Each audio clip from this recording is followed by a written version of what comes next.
వేధిస్తున్నారు అని పోలీస్ స్టేషన్లో అందరి మీద కంప్లైంట్ చేసి కేసు నమోదు చేయించవచ్చు. కానీ 498Aలో ఒక సడలింపు ఉంది. క్వాష్ పిటిషన్కు వెళ్ళి కుటుంబ సభ్యులను మినహాయించి కేవలం ఆ కేసు అనేది భార్యాభర్త ఇద్దరి మధ్యనే ఉండే అవకాశం ఉంది. ఇది ప్రతి కేసులోనూ జరుగుతుంది. నెక్స్ట్, స్త్రీధనం, బంగారం తిరిగి ఇవ్వకపోవడం. ఒక మహిళ తన వివాహం జరిగే సమయంలో అత్తగారి ఇంటికి డబ్బులను లేదా ధనాన్ని ఇచ్చినప్పుడు వాటిని తిరిగి పొందే హక్కు ఉంది.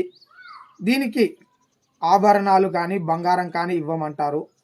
ఐపీసీ ప్రకారం 406, అదే కొత్తగా వచ్చిన బిఎన్ఎస్ చట్టాల ప్రకారం అయితే సెక్షన్ 316 దీనికి అమలవుతుంది. ఇది ఒకటి.